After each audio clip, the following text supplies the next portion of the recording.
Here the timer says 50 minutes, but it's 1 hour. We have 1 hour at our disposal. So good afternoon, everyone.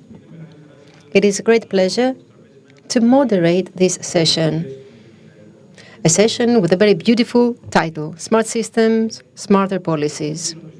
The purpose of this panel discussion, in order to set the framework, is to touch upon some issues that are not that associated with digitalization, digital transition. We will try to touch upon issues pertaining to digital transformation, a paradigm shift, if you like, in the healthcare sector, in the way that policies are implemented, in the decision-making process.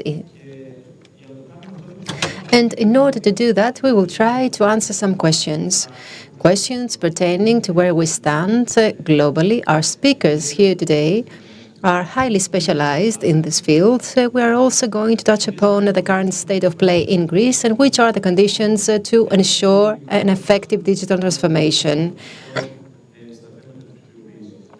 and why it is better to have an holistic approach to digital transformation instead of making some sporadic interventions. The discussion will be held in Greek, and on my left we have a panel that is the best panel to talk about these topics. It is a mix of people involved in politics. We have Mr. Anagnostopoulos, Secretary General for Information Systems and Digital Governance. We have Mr. Athanasios Tsanas, Professor in Digital Health and Data Science, Edinburgh Medical School. Ms. Psalti from Microsoft, who will give us some hands-on examples of where we're headed with regard to AI and health data. She will give some very specific examples of the present day from Microsoft. We have Ms. Angela Spatharou from IBM, who will also going to give us a perspective of AI. And also, she will talk about the necessary conditions for an effective digital transformation of the healthcare sector. We have Mr. Ioannis Pandis, who is head of the Pfizer hub in Thessaloniki, a major investment that was made in our country. Mr. Siete Braak from Roche Diagnostics. And last but not least, Mr. Antonis Karokis, External Affairs Director from MSD. So you can see that we have a wonderful mix of people representing pharma industry, IT industry, politics, academia.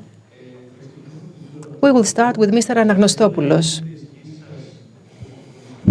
We have agreed to give you 5-6 minutes so that we can have some time later for more detailed discussion. Thank you very much. Good afternoon.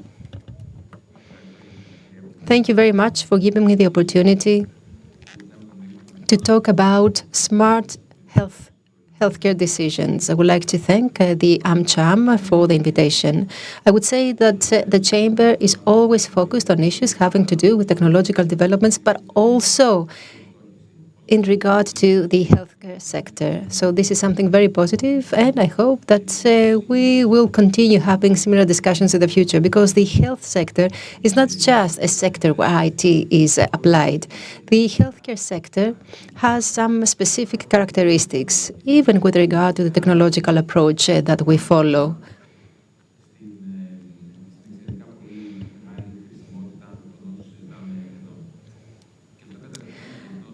And this is evident globally. If we take a look at the sums that are invested in technology, especially in AI and technological approaches, technological solutions that improve everything in the healthcare sector. So on my part, and as an academic, because I wear two hats, I'm a general secretary and an academic at the same time, I would like to say a few words about what we do as a Ministry of Digital Governance in collaboration with the Ministry of Health, always with regard to health-related issues.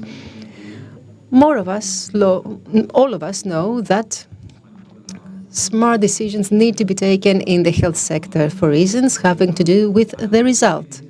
But what a smart decision really means is something that we also know. Intuitively, when it comes to the provision of health services, a smart decision means creating drugs that are based on data that are properly processed so as to have the opportunity to develop customize the treatment for the patients. So it has to do with the production of the drug and the implementation of this drug on the right patient. These are two very important issues. I would like to insist on the fact that all this is based on the fact that we have very good quality available data that allows us to produce the drug and then to select the right drug for the right patient in order to provide customized care. Moreover, smart decisions have to do with the hospitalization of a patient. If someone has a problem, gets out of bed and falls, then you understand that this may have major consequences. Now, there are systems that can actually monitor the patient in order to prevent these types of problems. So this is part of a smart system. Thanks to these smart systems, we can anticipate these things and we are in a better position to deal with them. Do we all agree on that? Yes. And when we come to IoT space, that is Internet of Things, sensors, devices that can understand what's going on during the hospitalization, and devices have to do with the monitoring of the patient. You know,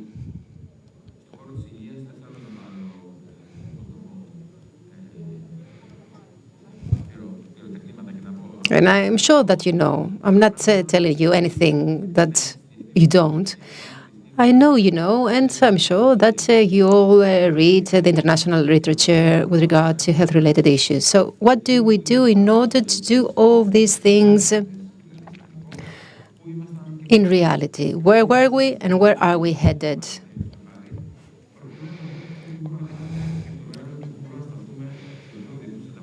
If we manage to answer to this question, we will be able to know which are the steps that we need to take in the future. Now, the truth is that our country has the possibility and could easily become a hub in two sectors. The first, as you know, we are doing very well in tourism, and we could actually associate that with the sector of services provision. This could allow our country to open up to new markets, and we understand that this is extremely important also in relation to the geopolitical stability of our country and to the opportunities that our country offers being a member state of the European Union. So we're talking about a totality of factors that can be taken into consideration when we talk about our country being a provider of services globally. Now, with regard to what we have done so far, as you know very well, in the past, any of us, if they hurt their leg and went to a hospital, then if the day after they hurt their leg again or something else happened, no one would know, and this incident wouldn't be recorded. You know that with regard to digitization, digital transformation, we hadn't done any major steps in the past. That is why we didn't have any type of services based on data. Now we have the electronic file that needs to be in the hospital so that people know when you were hospitalized, but also at the national level, which means if you go to another public hospital at another given moment, there people would be able to know that you have been hospitalized in another hospital in the past. That is why the patient medical file, which was an absolute necessity, is now a reality, and it has 45.1 million of a budget. You know that, and you also know why it is very important. But apart from that, something else is needed. Emphasis should be placed on the infrastructure of the hospitals. Infrastructure that will allow the recording support of the medical work, which means that our hospitals need to be modernized. It is very important to modernize the physical infrastructure of hospitals, that is, to ensure the hygiene and the aesthetics of the hospitals. But this modernization needs to happen also in digital infrastructure. And this can be done by EDICA. I don't know if Mr. Karagiannis, the president of EDICA, is present here today, but this is something done and has a budget of 139 million of euros. So this is actually happening thanks to the RRF funding. Third, we must place emphasis on supporting, recording incidents so that we can make the right decisions. And especially with regard to oncological patients. And we have a project of a budget of 29.4 million euros that has been implemented. And all these are very important, and emphasis has been placed on them. EDICA has undertaken actions in order to promote them.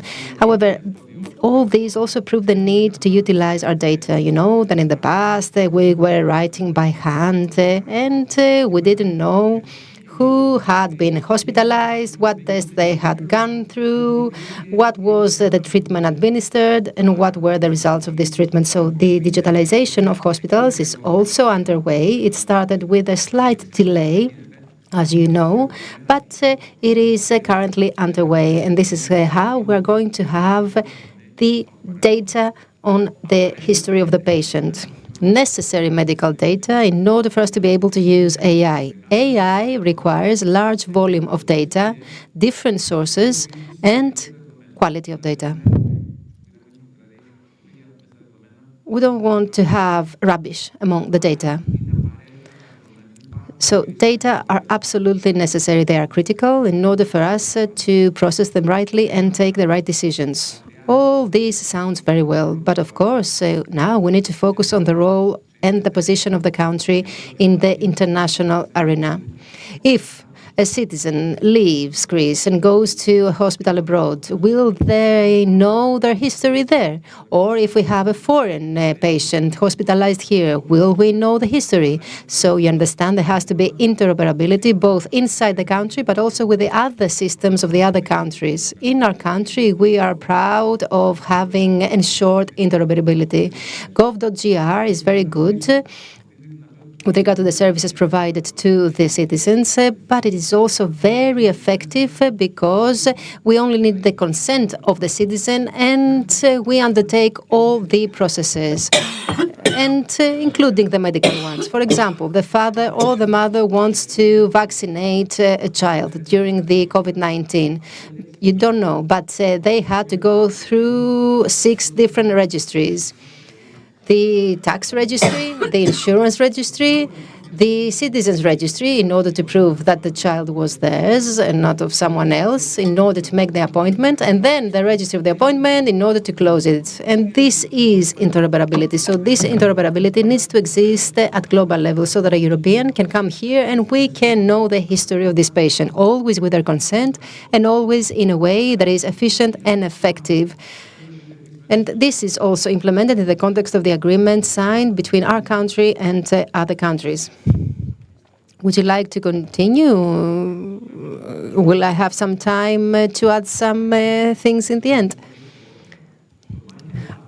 I would like to talk about My Health app. I assume that you are aware of My Health app. You have probably installed it, and I'm sure that you also know of the application developed by EDICA with all the diagnostic tests, the referrals, the prescriptions, everything. For the first time, we have data available to us that we can use. For the first time, we have available data in general. But I would like to say the following. There is an adage saying that everyone needs to take responsibility of themselves. And what do I mean by that? I mean that we have the data, we have the history, we have referrals on our mobiles. Now we need to take charge of our health.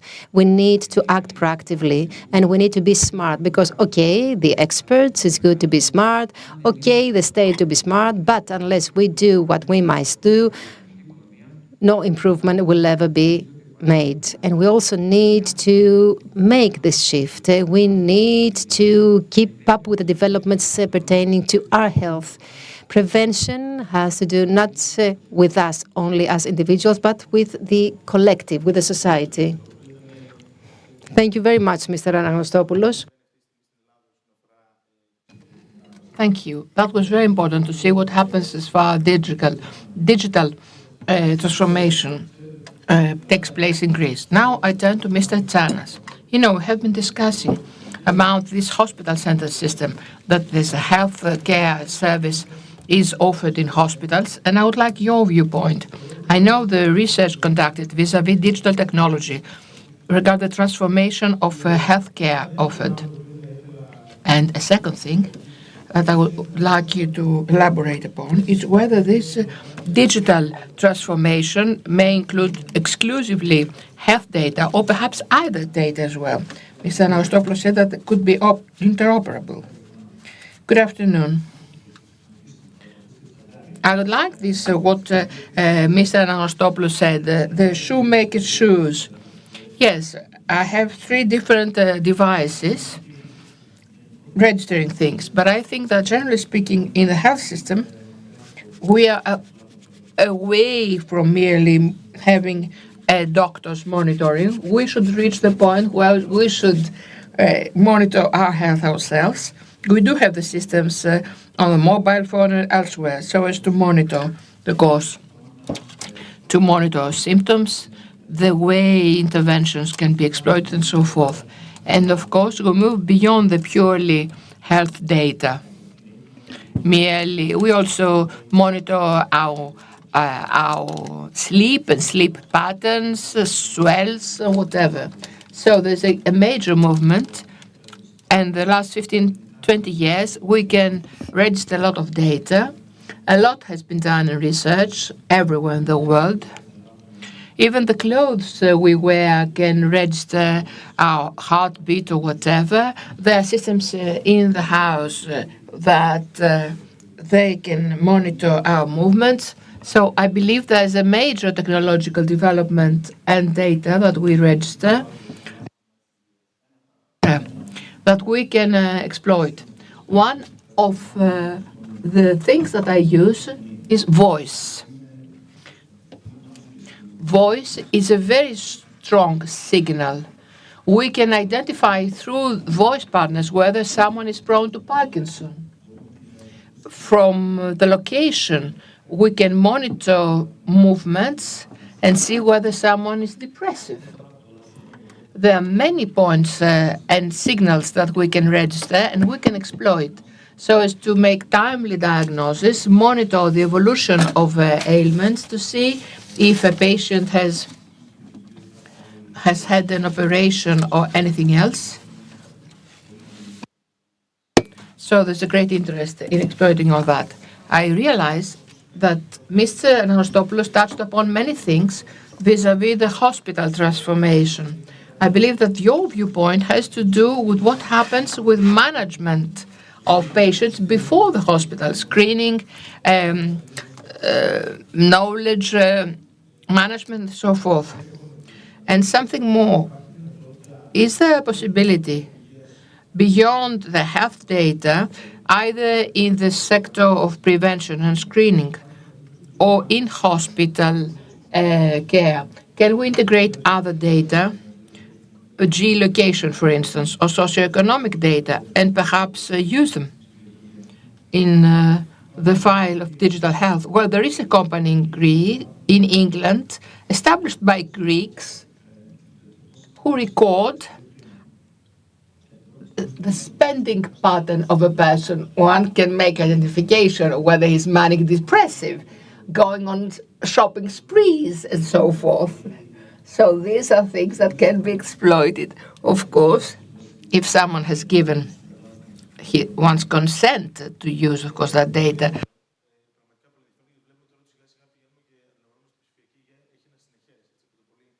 There is a continuum, if you like. If someone is healthy, there are tools that are extremely useful.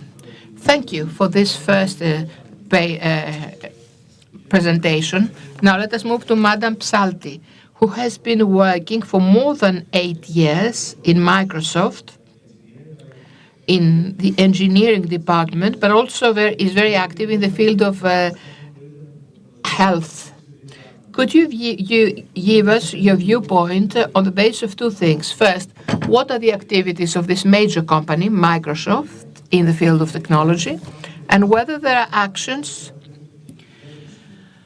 having to do with the governance of AI and health data, not only in the technical part, the technical aspect, but also in what we call governance. What are your actions and how can they inform our discussion on digital health? Thank you. Thank you for the invitation. Great joy to be here. First of all, let me start with certain facts at the global scale, global level. We see that there are currently 3.5 billion people who have no access whatsoever to medical care. We also see that the cost of healthcare continuously increases. In the USA, for instance, we see that the health cost represents 20% of GDP of the country. And I believe that technology and AI can operate as a catalyst so as both to curtail cost and to assist the medical personnel to spend more qualitative time with the patients instead of administrative tasks. What we see from our viewpoint of technology, that is, that there are certain tools, such as Dragon Copilot, for instance, that help physicians, nurses to take notes on patient visits and thus do the summaries without having to write down and upload the data in their laptop and so forth. All these are voice activated, so they can spend less time with administrative tasks and spend more time with their patients. They may have access to the history of the patients. And we have worked with a number of hospitals in the USA. That was the project City of Hope, a network of more than 50 hospitals in the USA. And by implementing this Dragon Copilot, we saved 11,000 work hours from the medical personnel. We also work with some other hospitals, St. Luke conglomerate, for instance, that also has a lot of hospitals in its network, and they do on cancer.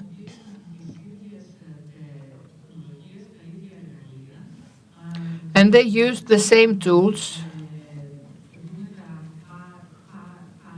in order to identify the patterns that they had from data they had amassed in many years, and thus they could accelerate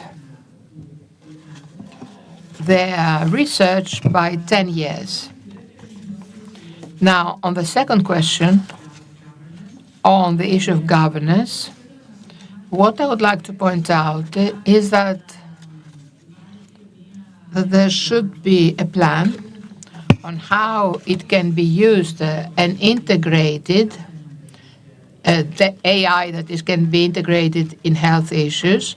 There are some best practices at international level, as well as the European Union and other international organizations. And I believe that decision-making should be affected on many layers: government, parts of the ecosystem, of hospitals, the medical staff, and patients themselves, of course. Thank you. We thank you both for the insight you gave vis-à-vis what you do, as well as governance that I'd like to keep for the discussion in due course.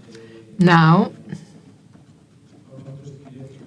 let us move to Madam Spatharou. I would like a couple of things from you.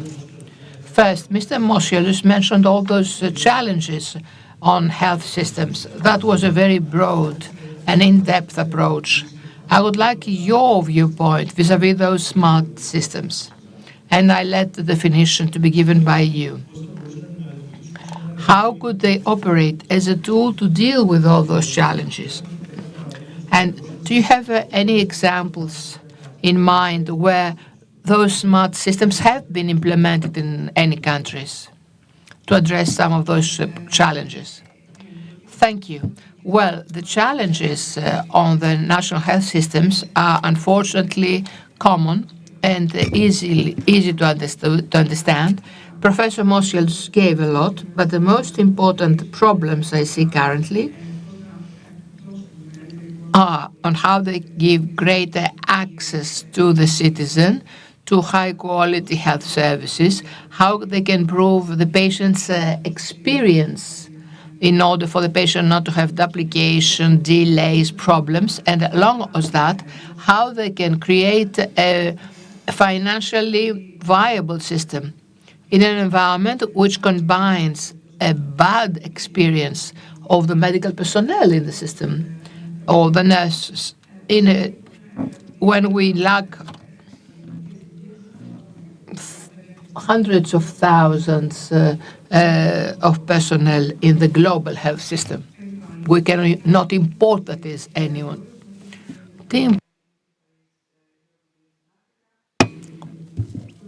What we do. In the past, I had worked in the Northern America and Latin America. Now I'm in charge of Southeastern Europe. So I've seen various systems faced with the same problem. So at the first stage, we put into application new organizational models that is focused on working smarter, not harder. How we can use this technology so as to have greater productivity in the system without overlapping and reiterating the same. For instance, taking the patient's history with every new physician. The other is the new care models, which actually try to bring health at the primary sector and the community center. So this entails, of course, the existence of data banks that create a unique and single picture of the patient and have a great understanding of the overall picture of the clinical image, the clinical picture of a patient. The third thing that systems do is digital first. That is, they set digitization with the support of AI as the entry gate in the health system. And this they do focused on what is used user-based design. Imagine all of us, we have access to applications in private sector that are being created through the years on the basis of the experience we've got. We're going to have access to specific service, banks, for instance. We didn't have the same rationale in health. This user-based design is very important because if we create systems that are not suitable to the patient or the physician or the nurse, they will not use it. And this happens. So what have I seen in the last years? There are various countries that systematically invest in this field. Let me just mention small ones such as Estonia, up to Germany, the e-system there, or Singapore, Smart Nation, Australia, Canada, and of course UK, where Ilias and myself are based. In the UK, therefore, in the last years, NHS app has been introduced, the central application of the National Health System. This application has access.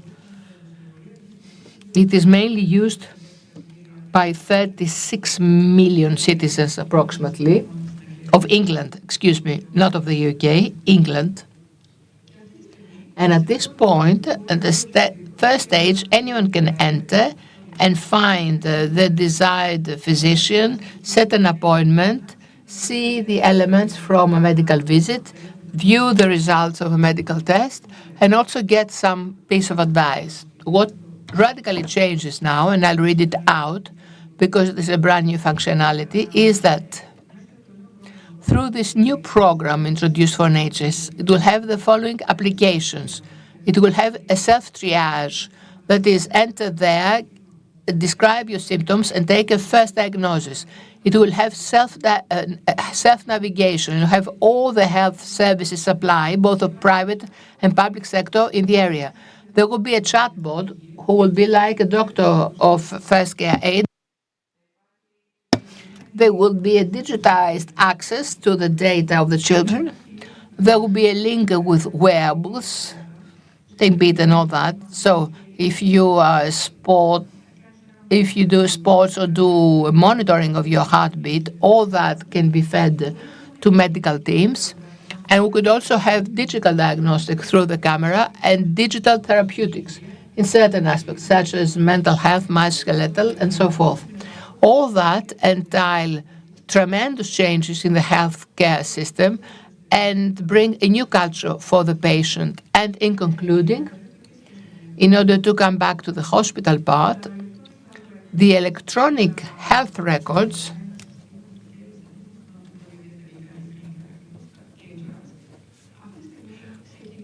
have now started giving a picture of the movement of a patient in a hospital. But not solely that. Currently, the modules now give the possibility to see where we are, have an estimate how long will stay someone hospitalized, link it to the primary sector or mental health. So if needed, a package of support is needed, who will be offered, to come in contact with the relatives, so as for the relatives to know what they are to do when they receive an aged person with complexity, for instance. At the same time, have dashboards that allow the hospital to view real-time data where we have capacity, for instance, in the emergency room, in theaters, and so forth, but also introduce predictive analytics, AI enables, to see where we can have higher capacity, so as to have a more agile system that will be able to respond to the challenge of the system. I believe, therefore, that everything is coming to Greece. They will be coming here eventually. What could that entail for Greece? That could entail better access, greater satisfaction of the patient and the citizen, but also it might entail that in the long term, we might have a far stronger pharmaceutical industry by using the data that we already have at hand, and we may be using differently. Thank you. Thank you very much. Now, about Greece, we will discuss in the second round in greater detail. Up until now, in the 30 minutes that have passed, we have mapped in a quite cohesive way the smart solutions in the healthcare sector. In primary level, in the hospitals level, and also in terms of prevention. My feeling is that the digital transformation, the digital transition, AI, actually go beyond the provision of health services and touches upon other sectors, including pharmaceutical care. There is now a discussion taking place about pharmaceutical policy, and I would like to talk about that. In all fora, we hear about the value-based care, about the value of data that allow us to develop value-based solutions. And the question I would like to put to Ioannis Pandis, who is head of the Pfizer hub in Thessaloniki, is, what do we mean by value-based care? What is your view? You are a person with an engineering background, if I remember correctly. Biomedicine, I apologize. You're not a health economist, you are more of a scientist. So what do you think about value-based care, and how can data inform such a process in which different stakeholders perceive this concept differently? Thank you very much, Ilias, for the question. And as we said before, I prefer to talk in English. It takes time for me to come up with the right Greek word. Όσον αφορά λοιπόν την περίθαλψη βάση της αξίας, είναι ουσιαστικά η στρατηγική που αναπτύσσουμε και χρησιμοποιούμε ως Pfizer στη Θεσσαλονίκη και στην Ελλάδα, αλλά και στον κόσμο γενικότερα. Γιατί το λέω αυτό? Θα ήθελα πρώτα απ' όλα να πω ότι οι περισσότεροι από εσάς γνωρίζετε για αυτή την αρχική επένδυση που έκανε η Pfizer στη Θεσσαλονίκη. Και τα πρώτα 5 χρόνια ζωής ήταν συναρπαστικά, αναπτυχθήκαμε, ξεκινήσαμε με την ψηφιακή καινοτομία και ίσως κάτι που δεν γνωρίζετε όλοι είναι ότι ενσωματώσαμε και συναδέλφους από τα τμήματα έρευνας και ανάπτυξης, κυρίως από το τμήμα ανάπτυξης, ούτως ώστε να κάνουμε διάφορες μελέτες και να προβούμε συνέχεια στην υλοποίηση των διαφόρων πρωτοβουλίων. Έχουμε επίσης ειδικό τμήμα για την φαρμακοεπαγρύπνηση και έχουμε και άλλο τμήμα για τις παγκόσμιες υπηρεσίες. Αυτό που προσπαθούμε να κάνουμε κατά βάση σε συνεργασία με τους συναδέλφους μας εδώ στην Αθήνα, οι οποίοι βεβαίως έχουν πολύ μεγαλύτερη παρουσία από ό,τι έχουμε εμείς στη Θεσσαλονίκη, είναι να δημιουργήσουμε ένα μίνι οικοσύστημα Pfizer, είτε στις εγκαταστάσεις είτε στη χώρα γενικότερα, συνεργαζόμενοι με τους βασικούς εμπλεκόμενους φορείς, όπως είναι η κυβέρνηση, οι οργανώσεις των ασθενών, οι εταιρείες βιοτεχνολογίας, τα πανεπιστήμια. Προσπαθούμε, με άλλα λόγια, να προωθήσουμε αυτές τις καινοτομίες στον τομέα της υγειονομικής περίθαλψης βάση αξίας. Γιατί έκανα όλο αυτόν τον πρόλογο? Διότι για να καταλάβουμε ποια είναι η αξία που αποκομίζουμε, θα πρέπει να είμαστε σε θέση να μετράμε. Οπότε θα ήθελα να σας ευχαριστήσω για αυτή την ερώτηση και όντως έχω ένα επιστημονικό υπόβαθρο. Έχω εξετάσει για πάρα πολλά χρόνια την επίδραση ενός εμβολίου σε ένα άλλο. Επίσης έχουμε εξετάσει διάφορες θεραπείες που εφαρμόστηκαν στα ποντίκια και είδαμε ίσως ότι δεν μπορούν να εφαρμοστούν σε άλλα είδη. Ουσιαστικά αυτό που έχουμε καταφέρει είναι να συλλέξουμε όχι μόνο ποσοτικά αλλά και ποιοτικά δεδομένα, ούτως ώστε πράγματι να αναπτύξουμε αυτή την πολιτική υγείας βάση αξίας. Ως Pfizer και πάντα σε συνεργασία με πολλούς εμπλεκόμενους φορείς, προσπαθούμε να δημιουργήσουμε αυτό το οικοσύστημα που θα περιλαμβάνει τα μέσα μέτρησης. Γι' αυτό λοιπόν και έχουμε ενσωματώσει ψηφιακά μέτρα υγείας που αναφέρθηκαν και πρωτήτερα. Μπορεί, παραδείγματος χάρη, κάποιος να φοράει ένα ρολόι ή έναν αισθητήρα περιβάλλοντος ή κάτι άλλο, ώστε να συλλέγει δεδομένα. Διότι αυτό που βρήκαμε ως Pfizer, δεν θέλω να σας πω, και κάτι που επιβεβαίωσαν οι οργανώσεις ασθενών, είναι ότι κανένας δεν θέλει να αισθάνεται ασθενής 24 ώρες το 24ωρο, οπότε όσο περισσότερη διάδραση έχεις μέσα στο σύστημα, τόσο λιγότερες πιθανότητες να το χρησιμοποιείς. Άρα, καλό θα ήταν, και όντως το έχουμε παρατηρήσει αυτό, ότι όταν οι ασθενείς φοράνε κάποιες συσκευές που δεν τους υπενθυμίζουν ότι είναι ασθενείς, τόσο περισσότερο τις χρησιμοποιούν. Θέλω να αναφέρω μία νεοφυή επιχείρηση η οποία έχει αναπτύξει βραχιόλια για γυναίκες, πανέμορφα βραχιόλια, τα οποία όμως συλλέγουν δεδομένα. Πάρα πολύ καλός σχεδιασμός και εσείς αναφέρατε νωρίτερα πόσο σημαντική είναι η εμπειρία του χρήστη. Εγώ έχω ζήσει στο Ηνωμένο Βασίλειο, έχω βιώσει τι σημαίνει το εσύ εκεί, έχω δει σώμαση αυτές τις υπέροχες εφαρμογές που έχουν αναπτύξει οι συνάδελφοί μας. Πιστεύω ότι έχουμε ακόμα χώρο βελτίωσης ως προς την εμπειρία του χρήστη. Πιστεύω ότι μπορούμε να βελτιώσουμε τον σχεδιασμό αυτής της εμπειρίας. Και τώρα, αν προσθέσουμε την ικανότητα να ενσωματώσουμε σετ δεδομένων από διαφορετικές πηγές, δηλαδή αν μπορούμε να έχουμε διαφοροποιημένα δεδομένα που θα είναι είτε οικολογικής φύσεως είτε περιβαλλοντικής φύσεως και στη συνέχεια να περάσουμε μέχρι και στα γενετικά δεδομένα, κάτι που ανέφερε και ο κύριος Μόσιαλος, θα μπορέσουμε να εντοπίσουμε πραγματικά μοτίβα και έτσι στη συνέχεια να εκπαιδεύσουμε τους επαγγελματίες υγείας καθώς και την τεχνητή νοημοσύνη. Θα μπορούμε να φορτώνουμε, ας πούμε, ένα μοτίβο στην τεχνητή νοημοσύνη και να ρωτάμε, ωραία, πες μου τώρα τι κάνει αυτό ή γιατί είναι υπεύθυνο. Επίσης, κάτι που θα συζητήσουμε και στη συνέχεια είναι πόσο σημαντική είναι η τυποποίηση. Εγώ δεν θέλω να πω ποιο μοντέλο τεχνητής νοημοσύνης είναι το καλύτερο, διότι δεν γνωρίζουμε και πιστεύω ότι είναι μια τεχνολογία που αναπτύσσεται ραγδαία και κανένας δεν μπορεί να προβλέψει ποιες θα είναι οι εξελίξεις. Αν έχουμε όμως καλά θεμέλια που άπτονται της ποιότητας των δεδομένων και αν έχουμε και αυξημένη διαλειτουργικότητα, τότε θα μπορέσουμε εγκαίρως να εντοπίσουμε τις πιο αποτελεσματικές τεχνολογίες. Τουλάχιστον βραχυπρόθεσμα, διότι οι εξελίξεις είναι ραγδαίες ανά εβδομάδα. Σε ευχαριστούμε πάρα πολύ, Γιάννη.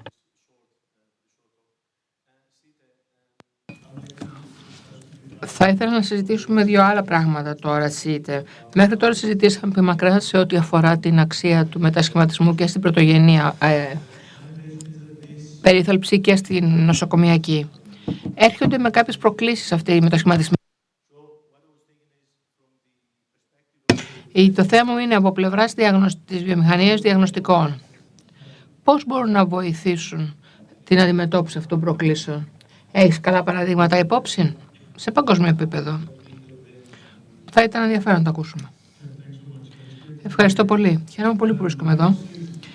Τα διαγνωστικά τα θεωρούμε σαν τους σιωπηλούς πρωταθλητές της φροντίδας υγείας. Είναι κρίσιμη σημασία γιατί η πρόληψη, η διάγνωση, διαγνωστικά εξαρτούν τα πάντα. Οι κλινικοί εξαρτούν το 80% των αποφάσεών τους στα διαγνωστικά, αλλά παίρνουν μόνο το 2% τα διαγνωστικά του παγκόσμιου, της παγκόσμιας επένδυσης. Αυτό σημαίνει χαμένες ευκαιρίες για τους ασθενείς και για τα συστήματα.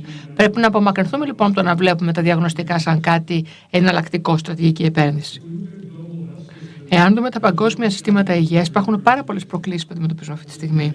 Προφανώς τον διδάσκοντα πληθυσμό, επιπροσθέτως υπάρχουν παγκοσμίως αναδυόμενες απειλές, αλλά βλέπουμε και την τεράστια ποσότητα στοιχείων που παράγουμε και που διπλασιάζονται κάθε επταήμερο. Αυτό είναι τεράστια πρόκληση, αλλά και ευκαιρία. Ο Παγκόσμιος Οργανισμός Υγείας ανέπτυξε μια στρατηγική ψηφιακής υγείας που αποδεικνύει ότι μπορεί να βελτιωθούν τα αποτελέσματα, αρκεί η στρατηγική αυτή να είναι κλιμακούμενη, αειφόρο, προσιτή και οικονομική. Βλέπουμε παρόλα αυτά πολλές προκλήσεις. Είναι κατακαιρματισμένο το τοπίο. Βλέπουμε τα συστήματα αποζημιώσεων και χρηματοδότησης να υπολείπονται και βλέπουμε επίσης ότι υπάρχει έλλειψη εμπειρογνωμοσύνης και γνώσης ό,τι αφορά τις ψηφιακές λύσεις. Και αυτή η έλλειψη εμπειρογνωμοσύνης οδηγεί σε έλλειψη εμπιστοσύνης. Εάν δούμε καλά παραδείγματα που λαμβάνουν χώρα σήμερα και υπάρχουν πάρα πολλά, και ο τομέας των διαγνωστικών είναι περήφανος γιατί συνεισφέρει παγκοσμίως. Να σας δώσω ένα παράδειγμα από κλινικά εργαστήρια, όπου μπορείτε να ενσωματώσετε στοιχεία των ασθενών μαζί με αποτελέσματα εργαστηριακών εξετάσεων και να καταλήξουμε σε κλινικούς αλγορίθμους που δίνουν στους επαγγελματίες νέες συστάσεις για ποιο είναι η καλύτερη πορεία και σύσταση για το καθεστώς που θα εφαρμοστεί στον ασθενή. Ένα άλλο παράδειγμα είναι όταν βλέπουμε κατοίκον ασθενείς. Η διαχείριση του διαβήτη έχει πραγματικά επέλθει επανάσταση με συνεχή παρακολούθηση της γλυκόζης. Τώρα θα υπάρξει και καινούργια εξέλιξη συνδυάζοντας με τα στοιχεία του ασθενούς για να δούμε και να προβλέψουμε ποιες θα είναι οι διακυμάνσεις του γλυκόζη. Οπότε μπορούμε να προβλέψουμε αν θα έχει υπογλυκαιμικό σοκ, για παράδειγμα, ο ασθενής τη νύχτα ή όχι. Οπότε διαχειριστούμε σε όλο το σχετικό του pattern συνδυασμού, δηλαδή τροφής και φαρμάκων. Κάτι άλλο που βλέπουμε είναι στην ψηφιακή παθολογία, στην ογκολογία για παράδειγμα, όπου τώρα μπορούμε να ψηφιοποιήσουμε πλήρως την βιοϊψία που έχει ληφθεί με τις ψηφιακές εικόνες, όπου μπορούμε να εφαρμόσουμε κλινικούς αλγορίθμους για βέλτιστες διαγνώσεις και μεγάλης ακρίβειας θεραπευτικό σχήμα και επίσης να στείλουμε τα στοιχεία οπουδήποτε στον πλανήτη για να υπάρξει δεύτερη εμπειρογνωμοσύνη, δεύτερη γνωμάτευση που επιτρέπει σε διατομεακές ομάδες από όλο τον κόσμο να προετοιμαστούν για συναντήσεις πολύ πιο γρήγορα, να λαμβάνουν τις αποφάσεις πιο γρήγορα και για να αποφασίσουν για πιο συγκεκριμένες και πιο σημαντικές δράσεις, όπως για παράδειγμα την διενέργεια κάποιες επέμβασης. Στην Ελλάδα τώρα βλέπουμε ότι έχει γίνει πολύ μεγάλη πρόοδος με ηλεκτρονική συνταγογράφηση και ηλεκτρονικούς φακέλους ασθενών. Επίσης, αν δείτε τα θέματα καινοτομίας και την έρευνα, είναι η μεγαλύτερη κατηγορία απορρόφησης δαπανών αυτή τη στιγμή. Τι βλέπουμε αυτή τη στιγμή? Η τρέχουσα νομοθεσία δεν ευθυγραμμίζεται με τα τελευταία πλαίσια που είδαμε να αναπτύσσονται στο Ηνωμένο Βασίλειο. Υπάρχει έλλειψη λοιπόν σωστού πλαισίου αξιολόγηση της ψηφιακές λύσεις και έλλειψη του προσέλκυσης των σωστών κονδυλίων. Επίσης έχουμε διδράστοντα πληθυσμό στην Ελλάδα. Ξέρουμε ότι το 2030 το 25% του πληθυσμού θα είναι πάνω από 25, πάνω από 65. Αυτά στην συνδυασμό με την πολύπλοκη γεωγραφία, τις αγροτικές περιοχές, τα νησιά, κάνει την Ελλάδα το τέλειο χώρο για να καινοτομήσει με ψηφιακές λύσεις. Ποια θα είναι η πορεία λοιπόν, πώς θα γίνει? Ας συνεχίσουμε να επενδύουμε στα στοιχεία και στην υποδομή υγείας, ας εξασφαλίσουμε ότι θα ενημερώσουμε τη σχετική νομοθεσία με τις τελευταίες εξελίξεις και ας διασφαλίσουμε ότι θα απομακρυνθούμε από την κατακαιρματισμένη μεμονωμένη προσέγγιση σε ένα ενοποιημένο μοντέλο όπου η νοοτροπία αλλαγής θα είναι κρίσιμη σημασίας. Αν τα κάνουμε όλα αυτά σωστά, οι πάντες θα έχουν πρόσβαση στη σωστή διάγνωση, στη σωστή ψηφιακή διάγνωση για να μετασχηματίσουμε το όλο ταξίδι ενός ασθενούς. Ευχαριστούμε πάρα πολύ. Ευχαριστούμε πάρα πολύ. Και τώρα, στην παρουσία σου κρατάω ότι ήταν 3 τα επίπεδα ψηφιακού μετασχηματισμού στον τομέα της υγείας, από την οπτική σας, στις κλινικές, στην κατοίκον νοσηλεία και βέβαια σε όλο το σύστημα και την διεπιχειρησιακότητα των στοιχείων. Ευχαριστούμε πάρα πολύ. Και τώρα δίνω το λόγο στον Αντώνη. Ο Αντώνης ήταν από τους πρώτους που θυμάμαι που μίλησε για πραγματικά απτά στοιχεία στην Ελλάδα. I would like your viewpoint vis-a-vis this whole discussion on data. I realize that you come from pharmaceutical industry, so I would like you to focus there. And since you've got a broad experience on the subject, for 15 years if I'm not mistaken, I would like you to give us your viewpoint where we are vis-a-vis the real-world evidence, what we want to have that is fed in the system, and which are the major challenges. Thank you, Ilias, for the question and the challenge and the invitation. Indeed, the use of real-world evidence has boosted this industry in many aspects, from clinical research where we can lead to, through AI, to identifying limits. My company, for instance, where I work, an AI platform invented composition of molecules, and it writes it can offer up to 100 candidate molecules next month for each category, which is indeed an acceleration, a tremendous acceleration in discovering new molecules that then they can be introduced in clinical trial. So it's an issue of accelerating clinical trial. Another great contribution is clinical trial, development of drugs and clinical trials, when we can design far faster clinical studies on the basis of population, collect data in a swifter way, and of course analyze data in a better way.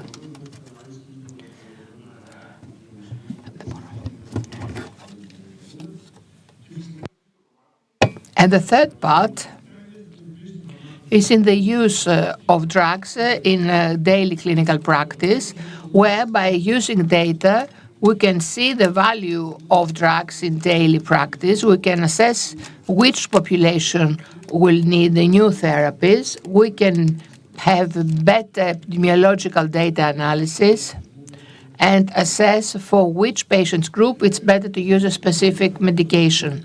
And pharmaceutical companies do so, that is, they cooperate with companies that have big data banks, which offer the possibility, through that data analysis, to have useful conclusions for clinical analysis on the effectiveness and value of medication in daily life. My company has a steady cooperation with Maccabi in Tel Aviv, with databases of the UK.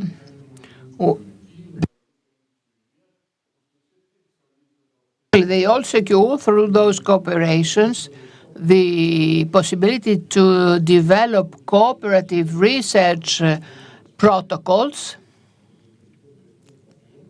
of the various treatments and use that data and those protocols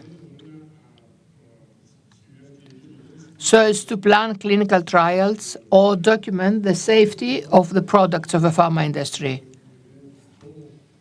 When we first presented in Greece the system of e-prescription, they said it's tremendous, such a system, such as the one of Greece, that has such a big number of specialized doctors in primary care, that has such a huge geographic distribution population and so differentiated needs per region, could be a very lively laboratory so as to test the safety and effectiveness of new medication and relate that with geography and environmental conditions, financial dimensions, and so forth.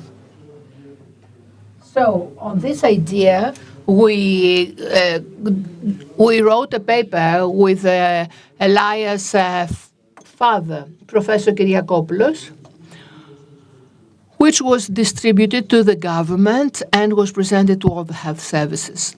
I believe that this strategy is always topical for a series of reasons. First, because we have proceeded thus in the digital modernization. We have the data, the infrastructure through the ministry, and now we can collect all the data and use it. A second element is that we have the know-how in many areas of society, consultants and IT and patients, so as to proceed. We have a tremendous impact on national economy. If on every 1 million invested on real-time data, it gives us, because 24 jobs and almost 1,000 millions of return. So the return on investment is equal to production. And finally, it could be the basic mechanism. With regard to clinical trials, the Swedes developed the registries that are renowned for their effectiveness in an effort to attract clinical trials to Sweden. They are also a small population, English not the mother language. They wanted to attract the clinical trials, and they were successful. And I would like to make the comparison with Greece, where we have a registry now. We have 12 hospitals that we have a specialized oncological file of patient, and we have therapeutic protocols. So if we can come up with a national strategy that will allow us to analyze the relevant data, and if we have the scientific team, be it from the university, be it from the hospital, responsible to publish this data, then all the people who are taking part in this process will be able to attract clinical trials for diabetes and for the 10 biggest therapeutic categories. So we are going to create a group of researchers and of experts who will be able to assess the effectiveness of a drug from an early stage up until the last stage, and will allow the country to develop a center for excellence, clinical excellence. What do we need in order to do that? First of all, a national strategy, which is quite a difficult task because we're talking about a very fragmented space. We have different stakeholders. Everyone is focused on their own side. And I believe that the national government needs to take action in order to come up with this national strategy. Secondly, we need to have the data, not just collect and analyze. We need to follow a different approach to data in order to ensure their best use. And last but not least, we could actually establish a body that will invite the pharmaceutical companies, the IT companies, the academia, and the research community in order for them to highlight the value of this strategy that in turn would turn Greece into a major scientific and excellence hub and would attract scientists from abroad. Thank you very much, Antonis. So, Labrina Spiros, you have a proposal on how the Chamber can take some action in the sector. I would like to thank all the speakers, since we don't have much time. And, okay, since some of you spoke a little bit longer, maybe I'm responsible of that. I would like to close this discussion. You have 30 seconds each. So I would like each of you to make a comment on the meaning of digital transformation. And I would like you to give me a specific enabler with regard to digital transformation in Greece. Is there someone who would like to comment on that? Anyone? Can I say something about today's discussion? Usually, when one takes part in discussions, and with such a big audience, they tend to hear some things that are already given. The fact is that the synthesis of today's panel and the ideas expressed are very useful, along with the recommendations made to the government.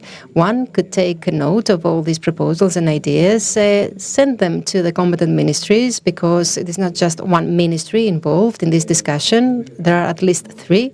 So that then we can come up with some bullets that can then be used. So if there is the possibility to take down some ideas that have already been expressed here, it would be a very, very productive thing. Another proposal.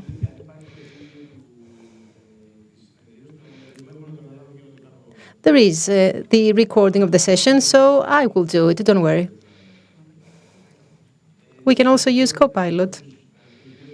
Mrs. Spatha, just one thought, please.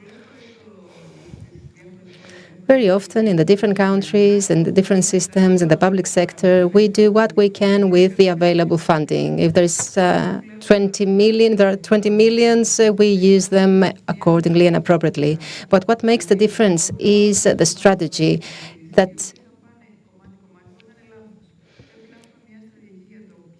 allows for the best use of data. It allows us to understand what is the best architecture for collecting and analyzing data, and then to decide which are the stakeholders that will take part in the wider effort. If we do that systematically, we will go faster and reach a more distant destination. So what we need is a cohesive plan, just like the one that exists in NHS for decades now. Ένα σύντομο σχόλιο, και εγώ τώρα θα γυρίσω στα αγγλικά. Ένα πάρα πολύ μικρό αλλά ενδιαφέρον στοιχείο είναι ότι πολύ σημαντικό να ξεκινεί κανείς αργά, αλλά σταδιακά, να αποδεικνύει την απόδοση επί της επένδυσης σε κάθε βήμα. Μαθαίνουμε σε κάθε βήμα και στη συνέχεια μπορούμε να επικοινωνούμε την αξία όλων των ενσωματώσεων και των μετασχηματισμών που ηγούμαστε. Σας ευχαριστώ πολύ.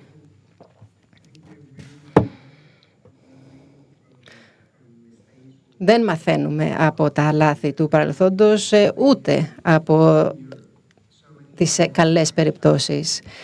Αυτό ισχύει για πάρα πολλούς τομείς και για πάρα πολλά έργα. Υπάρχει το BBMRI, υπάρχουν οι βιοτράπεζες για τις οποίες συζητήσαμε. Δεν είμαστε σε θέση να χρησιμοποιήσουμε κάποια από αυτά τα έργα ή κάποιες από τις ευρωπαϊκές πρωτοβουλίες στις οποίες συμμετείχαμε. Άρα θα πρέπει να ξεκινήσουμε αυτό. Διαφορετικά θα επιστρέφουμε ξανά και ξανά στο θέμα της χρηματοδότησης. Και κάποιος αναφέρθηκε στα εμπόδια και στους φραγμούς. Κάποιος είπε ότι όλοι επικεντρώνονται στις δικές τους πρωτοβουλίες και στα δικά τους σχήματα. Γιατί να μην προάγουμε περισσότερο τις ΣΔΙΤ? IMI, MRC, BBS, διαφορετικές οντότητες μπορούν να συνεργαστούν ώστε να αντιμετωπίσουν τα εμπόδια από κοινού και στη συνέχεια να συναγωνιστούν. Σας ευχαριστούμε πάρα πολύ. This strategy requires collaboration. It requires an open-mindedness so that all the different aspects of the topic can be covered. Okay. Δεν πρέπει να δεν πρέπει να ξεχνάμε πόσο σημαντικό είναι να αλλάξουμε την νοοτροπία μας, να προάγουμε την εμπιστοσύνη και βεβαίως να βελτιώσουμε το νομοθετικό πλαίσιο. Όλα αυτά θα μπορέσουν να κάνουν τη διαφορά. Σας ευχαριστούμε πολύ. We are 30 seconds behind schedule. Thank you all very much.